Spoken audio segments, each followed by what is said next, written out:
మీ ఎలాంటి వ్యాపార ప్రకటనలకైనా వెంటనే మా ఛానల్ సంప్రదించండి. అందరికి నమస్కారం, నేను శిరీష.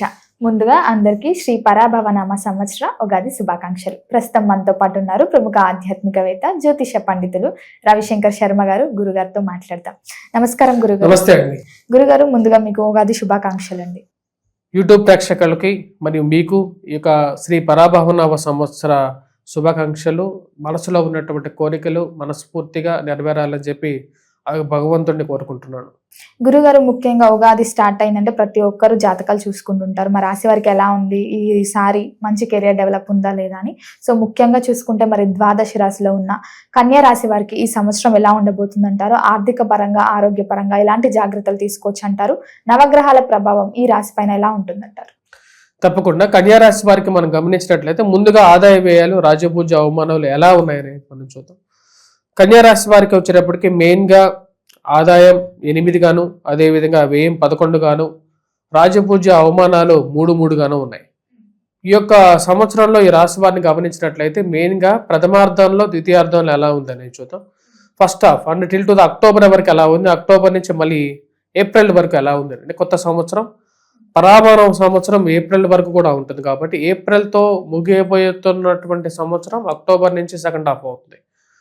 సో ఈ రాశిలో ఉండేటువంటి వారికి వచ్చేటప్పటికి గురువు యొక్క యోగకారకమైనటువంటి స్థితి ఏప్రిల్లోకి జూన్లో మారబోతున్నాడు. జూన్ 2వ తారీఖున గురువు యొక్క సంచారం ఎప్పుడైతే జరుగుతుందో అప్పటి నుంచి ఈ రాశిలో ఉండేటువంటి వారికి యోగం రాబోతుంది అన్నమాట. అంటే మంచి అనుకూలమైనటువంటి ఫలితాలు పొందబోతున్నారు. అదేవిధంగా వచ్చేటప్పటికి డిసెంబర్ వరకు కూడా రాహు మంచి స్థానంలో ఉన్నాడు. షష్టమంలో రాహు యొక్క స్థితి అనుకూలమైనటువంటి ఫలితాలు ఇవ్వబోతుంది. అందుకనే ఈ రాశిలో ఉండేటువంటి వారికి ఆదాయ, రాజ్యపూజ అవమానాల్లో కూడా వచ్చేటప్పటికి 8, 11, 3 వచ్చింది అనమాట. ఈ రాశిలో ఉండేటువంటి వారికి ప్రథమార్థంలో అనుకూలమైనటువంటి ఫలితాలు పొందగలుగుతారు. వృత్తిపరంగా, వ్యాపార పరంగా అనుకూలంగా ఉంటుంది. అదేవిధంగా వచ్చేటప్పటికి ఫ్రెండ్స్ అండ్ రిలేటివ్స్తో సహాయం పొందగలుగుతారు. ఎప్పుడో ఇన్వెస్ట్ చేసినటువంటి డబ్బులు తిరిగి వడ్డీ రూపంలో కానీ, వచ్చేటువంటి స్థిరచరాస్తుల్లో కానీ అవి బాగా వృద్ధి చెందాయని చెప్పి తెలుసుకోగలుగుతారు అన్నమాట. అంటే వ్యాపార పరంగా లాభం, అదేవిధంగా వృత్తిపరంగానూ లాభాన్ని పొందగలుగుతారు. కానీ ఈ రాశిలో ఉండేటువంటి వారికి వర్క్ ప్రెజర్ కూడా అదే విధంగా ఉంటుంది. సప్తమంలో శనిగ్రహ సంచారం జరుగుతున్నది. దాని ప్రకారంగా కొంచెం రిలేషన్షిప్స్, ప్రేమ సంబంధితమైన వ్యవహారాలు, ఈ యొక్క విషయాల్లో వచ్చినప్పటికీ కొంచెం ప్రెజర్ అనేది కొంచెం ఎక్కువగా ఉంటుంది. అదేవిధంగా ఆరోగ్యపరంగానూ కొంచెం జాగ్రత్తలు అనేవి తీసుకోవాలి ఈ రాశిలో ఉండేటువంటి వారు. ఈ రాశిలో ఉండేటువంటి వారికి ధైర్య, సాహస, లక్ష్మి అనే విధంగా రాహు చాలా అనుకూలమైనటువంటి స్థితిలో ఉన్నాడు అన్నమాట. షష్టమంలో రాహు యోగకారకమైనటువంటి ఫలితాలు ఇస్తూ ఉన్నాడు. ఈ రాశిలో ఉండేటువంటి వారు మెయిన్గా ఇన్వెస్ట్మెంట్స్ పరంగా చేసేటువంటి ఇన్వెస్ట్మెంట్స్ ఏవైతే ఉన్నా, గతంలో చేసినటువంటి ఇన్వెస్ట్మెంట్స్ అధికమైనటువంటి రిటర్న్స్ రావటం జరుగుతుంది అన్నమాట వారి జీవితంలో. అవి కొన్నటువంటి భూమి కానీ, ఎప్పుడో ఇన్వెస్ట్ చేసినటువంటి డబ్బులు కానీ బాగా పెరిగాయని చెప్పి తెలుసుకొని మానసికమైనటువంటి ఆనందాన్ని లోనవ్వగలుగుతారు.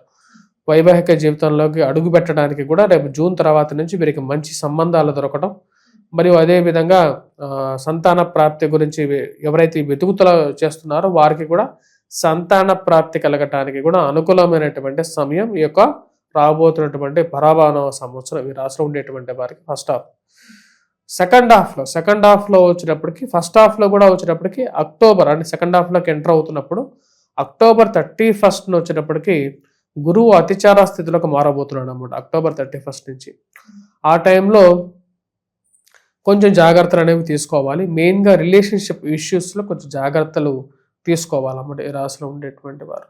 అదేవిధంగా విద్యార్థులు కూడా చదువు పరంగా కూడా కొంచెం ఈ అక్టోబర్, నవంబర్, డిసెంబర్ మంత్లో కొంచెం అనుకూలత తగ్గ జాగ్రత్తలు తీసుకోవాలి. కుజుడు ఈ రాశిలో ఉండేటువంటి వారికి డిసెంబర్, జనవరిలో మంచి స్థానంలోకి రాబోతున్నాడు అనమాట. అంటే కుజ స్తంభన జరగబోతుంది. ఆ సమయంలో ఈ రాశిలో ఉండేటువంటి వారికి భూ సంబంధితమైనటువంటి లావాదేవీలోను, మధ్యవర్తి పంచాయతీలోను, కోర్టు వ్యవహార సంబంధితమైన విషయాల్లోనూ అనుకూలమైనటువంటి ఫలితాలు పొందగలుగుతారు. దైవార్థిక చింతన అంటే దైవ చింతన అనేది బాగా పెరుగుతుంది రాశిలో ఉండేటువంటి వారికి. గురుకేతువుల యొక్క కలయిక జరుగుతున్నది ఈ సంవత్సరం. గురువు, కేతువు కలుస్తున్నారు అన్నమాట. గురువు వచ్చేటప్పటికి కర్కాటకంలోకి ఉచ్చస్థానంలోకి వెళ్ళినప్పుడు, అదే సమయానికి వచ్చేటప్పటికి కేతువు కూడా ఈ సంవత్సరం డిసెంబర్ 5వ తారీఖున ఇక్కడికి మారుతుంది అన్నమాట. సో ఆ సమయంలో వచ్చేటప్పటికి ఈ 2 గ్రహాలు కలయిక కొన్ని రోజులు కలిసి ఉంటాయి. డిసెంబర్ తర్వాత కూడా కలుస్తాయి అన్నమాట. గురువు కేతువు ఎప్పుడైతే లాభస్థానంలో కలుస్తారో గురువు యొక్క పవర్ అనేది ఇంకా ఎక్కువగా అవుతుంది. ఆ తద్వారా వచ్చినప్పటికీ రాశిలో ఉండేటువంటి వారికి విద్యార్థులకి చాలా అనుకూలంగా ఉంటుంది. ఫైనాన్షియల్ గెయిన్ అనేది చాలా బాగుంటుంది. డబ్బు పరంగా కూడా చాలా అనుకూలమైనటువంటి ఫైనాన్షియల్ ఫ్లో అనేది ఉంటుంది. బిజినెస్ పరంగా బాగా సక్సెస్ అవ్వగలుగుతారు. అనుకున్న దానికన్నా కూడా ఈ రాశిలో ఉండేటువంటి వారు పేరు ప్రఖ్యాతులు కూడా రాగలుగుతాయి. ఈ రాశిలో ఉండేటువంటి వారికి ఈ సంవత్సరం చాలా అనుకూలమైనటువంటి ఫలితాలు సెకండ్ హాఫ్లో కూడా వీరు పొందగలుగుతారు. అదేవిధంగా భూ సంబంధితమైనటువంటి ఈ సంవత్సరం ఈ రాశిలో ఉండేటువంటి వారు సెకండ్ హాఫ్లో భూమి కొనడానికి ఎక్కువ ఛాన్స్ ఉందన్నమాట. అదేవిధంగా రాజకీయంగా కూడా ఎదగడానికి సెకండ్ హాఫ్లో ఎక్కువగా ఛాన్స్ అనేది కన్యా రాశి వారికి ఎక్కువగా ఉంది. ఎందుకంటే కర్కాటకంలో ఈ యొక్క ఎప్పుడైతే కుజుడు నీచత్వం పొందుతాడో అది ఈ కన్యా రాశి వారికి యోగాన్ని ఇవ్వగలుగుతుంది. ఆ టైంలో భూమి కొనడానికి కానీ రియల్ ఎస్టేట్ సంబంధితమైన వ్యవహారాలకు కానీ వీటన్నిటికీ కూడా రియల్ ఎస్టేట్లో కూడా కొంచెం ఈ రాశిలో ఉండేటువంటి వారికి కొంచెం మూమెంట్ వచ్చి కొంచెం ఫ్లెచ్ అవుతుంది. గురుగారు, ముఖ్యంగా ఎవరైతే ఈ సంవత్సరంలో ఉద్యోగం ఇక్కడ స్ట్రెస్ ఉంది, మారాలనుకుంటున్నాం, లేకపోతే విదేశాలకు వెళ్ళి జాబ్స్ చేద్దాం అనుకునే వారికి ఈ సంవత్సరం బాగుంటుందంటారు? ఈ సంవత్సరం బాగుంటుంది. రాశిలో ఉండేటువంటి వారికి మెయిన్గా జాబ్ పరంగా మారటానికి కూడా అనుకూలంగా ఉంటుంది. ఎందుకంటే గురువు బాగున్నాడు, కుజుడు కూడా నెక్స్ట్ సెకండ్ హాఫ్లో మంచి పొజిషన్లోకి రాబోతున్నాడు. డిసెంబర్ కన్నా ముందే మారితే మంచిది. రావడానికి కూడా అవకాశాలు రాగలుగుతాయి. కాకపోతే స్ట్రెస్ అనేది కొంచెం ఉంటుంది, కానీ ప్లేస్ చేంజ్ కూడా ఉంటుంది. But still it is okay period for them. అన్ని విధాలుగా బాగానే ఉంటుంది ఈ సంవత్సరం. అలాగే గురువు గారు, నార్మల్గా కొంతమందికి సహజంగా ఉండేది సొంత ఇల్లు కట్టుకోవాలి, కొత్త వాహనాలు కొనుక్కోవాలి, సెకండ్ హ్యాండ్ అయినా పర్లేదు అన్నట్టు. మరి గృహయోగం, వాహన యోగం ఉందంట.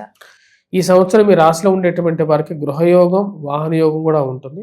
జూన్లో తర్వాత నుంచి మీరు అనుకున్నటువంటి కొన్ని పనులు నిర్విఘ్నంగా జరుగుతాయి అన్నమాట.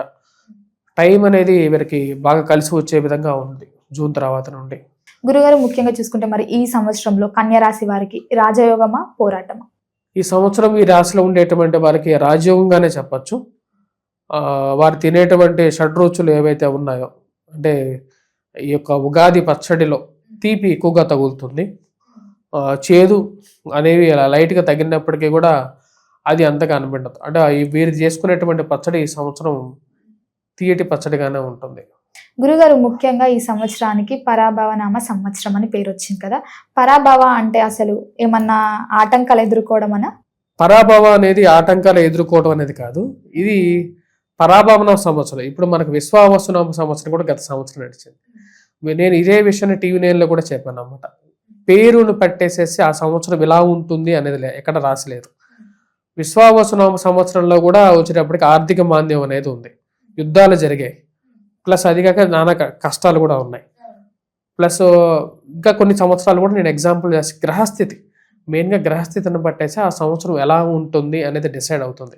ఈ ఉండేటువంటి 60 సంవత్సరాలకు కూడా వచ్చినప్పటికీ విక్రమాదిత్యుడు రూపొందించినటువంటి 60 సంవత్సరాల పేర్లు, శ్రీ మహావిష్ణువు యొక్క సంతానం యొక్క పేర్లు ఇవి 60 సంవత్సరాల పేర్లు అన్నమాట. శ్రీ మహావిష్ణువు సంతానం యొక్క పేర్లు అన్నమాట ఇవన్నీ 60 సంవత్సరాలు. ఇవి ఎప్పుడు స్టార్ట్ అయింది? విక్రమాదిత్య శకం నుంచి ఈ యొక్క తెలుగు రావటం జరిగింది అన్నమాట. వరాహమిహిరుడు ఎవరంటే విక్రమాదిత్యుడి యొక్క స్నేహితుడు అన్నమాట. తను ఒక పెద్ద సైంటిస్ట్.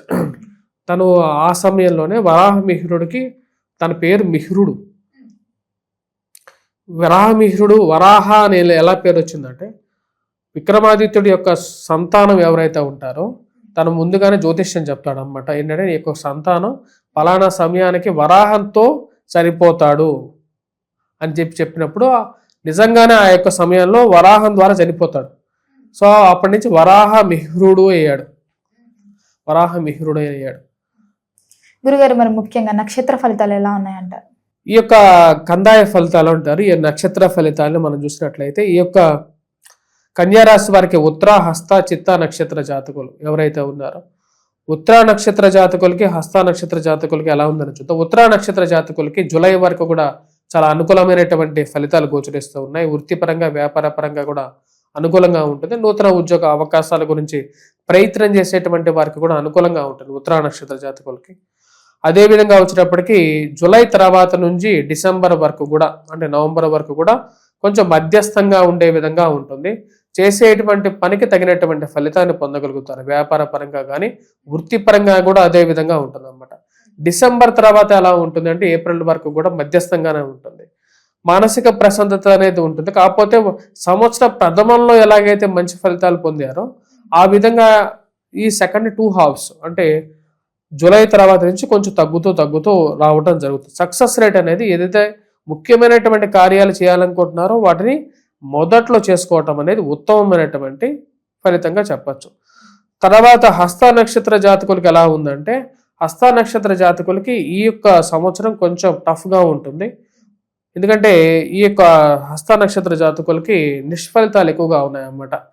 ముఖ్యంగా జూలై వరకు కూడా నిష్ఫలితంగా ఉంది. అంటే చేయాల్సినటువంటి పనికి ఎక్కువ సార్లు అటెంప్ట్, అంటే 1-2 సార్లు ప్రయత్నం చేస్తే కానీ అయ్యేటట్లుగా ఉండదు. జూలై తర్వాత నుండి డిసెంబర్ వరకు కూడా కొంచెం అదే విధంగా ఉంటుంది. కాకపోతే సంవత్సరం క్లోజింగ్ అంటే చివరి స్థితి చాలా అనుకూలంగా ఉంటుంది. ఈ అనుకున్నటువంటి పనులు సమయానికి నెరవేర్చుకోవటం, వృత్తిపరంగా వ్యాపారపరంగా కంప్లీట్ చేయగలుగుతారు.